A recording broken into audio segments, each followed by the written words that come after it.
Intervención norteamericana a México, de 1846 a 1848, bajo el mando de Santa Anna en México y James Polk en Estados Unidos. Antecedentes: México y Texas no eran uno mismo. Durante el año 1834, el gobierno mexicano dio permiso a americanos a que habitaran Texas. Mexicanos repudiaron esta acción por parte del gobierno mexicano, ya que se daban tierras en el territorio de Texas. Algunos americanos también se quejaban, debido a que el gobierno mexicano aplicó limitaciones a los residentes. Algunas son: no poder tener esclavos, el libre comercio fue reducido, aprender a hablar español, ser católico y el pago de impuestos altos. La independencia de Texas. Texas se declaró independiente de México en 1836. Un mexicano estuvo presente en la declaración, Lorenzo Zavala. Los demás se declararon mexicanos rebeldes. Después de varias batallas entre mexicanos y tejanos, la más reconocida, la del Álamo, los tejanos derrotaron a las tropas de Santa Anna. La batalla de San Jacinto fue fundamental para los tejanos. Se capturó al presidente Santa Anna y se le hizo firmar el Tratado de Velasco. Este contenía lo siguiente: se reconocía la independencia de Texas. Se comprometía a no proseguir la lucha contra el nuevo estado. Las tropas mexicanas evacuarán el territorio de Texas, pasando al otro lado del Río Grande del Norte. Sin embargo, México desconoció la validez del tratado y la frontera del río Bravo. En 1845, Texas ingresó como parte de los Estados Unidos con categoría de estado, y ese evento desencadenó los sucesos que habrían de conducir a la guerra. James Polk enviaría tropas a la frontera y mexicanos emboscarían a estas tropas. Declaración de la guerra. Esta emboscada le dio a James Polk el motivo para pedir la declaración de guerra contra México. El Congreso de los Estados Unidos declaró la guerra a México el 13 de mayo de 1846. México, 10 días después, le declara la guerra a Estados Unidos. Sin embargo, no estaban preparados ni militarmente ni económicamente. Batallas. Primera batalla de Tabasco. El 23 de octubre de 1846, las tropas estadounidenses al mando del comodoro Matthew C. Perry tomaron el puerto de frontera. Después, los invasores exigieron que las autoridades tabasqueñas se rindieran. La solicitud fue rechazada por el gobernador Juan Bautista Traconis, iniciando así la primera batalla de Tabasco. La batalla terminó el 26 de octubre por la tarde con una victoria de las fuerzas tabasqueñas. Esta batalla es una de las pocas en las que México triunfó en esta intervención. Batalla de la Angostura. Santa Anna marchó personalmente hacia el norte para enfrentarse a Taylor en la batalla de la Angostura. Fue entre el 22 y el 23 de febrero de 1847 en un lugar llamado Puerto de la Angostura, cercano a la ciudad de Saltillo en el estado de Coahuila.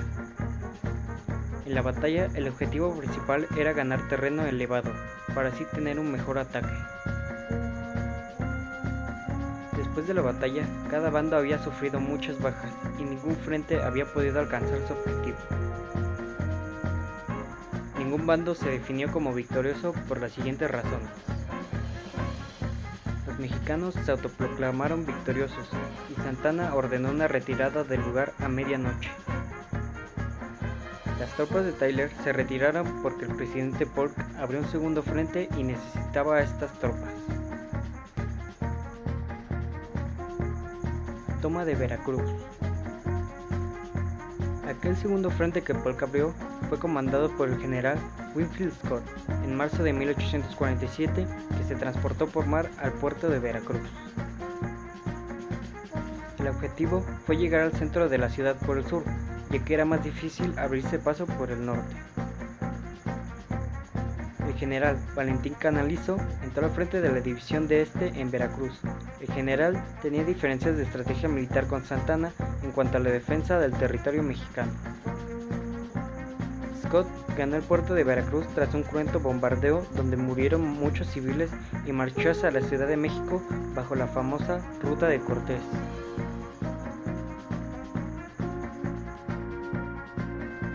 Castillo de Chapultepec. El 13 de septiembre, luego de 2 días del feroz bombardeo, los invasores asaltaron el castillo de Chapultepec. A pie de la rampa fue destrozado el batallón activo de San Blas, muriendo el coronel y casi todos sus soldados. Entonces los invasores avanzaron. Se creían vencedores cuando desde las alturas les dispararon el cuerpo de infantería, los jóvenes cadetes del colegio militar. El castillo de Chapultepec cayó en una defensa en la que intervinieron los jóvenes cadetes de este plantel militar, muriendo varios de ellos. Una gran cantidad de civiles se levantaron en armas contra los invasores, sin embargo, sus esfuerzos fueron inútiles, al mismo tiempo que el gobierno central mexicano perdía el control del país. La caída de Chapultepec tuvo 2 consecuencias inmediatas. La primera, la ocupación por los estadounidenses de la Ciudad de México. Y la segunda, la nueva renuncia de Santa Anna a la presidencia de la nación.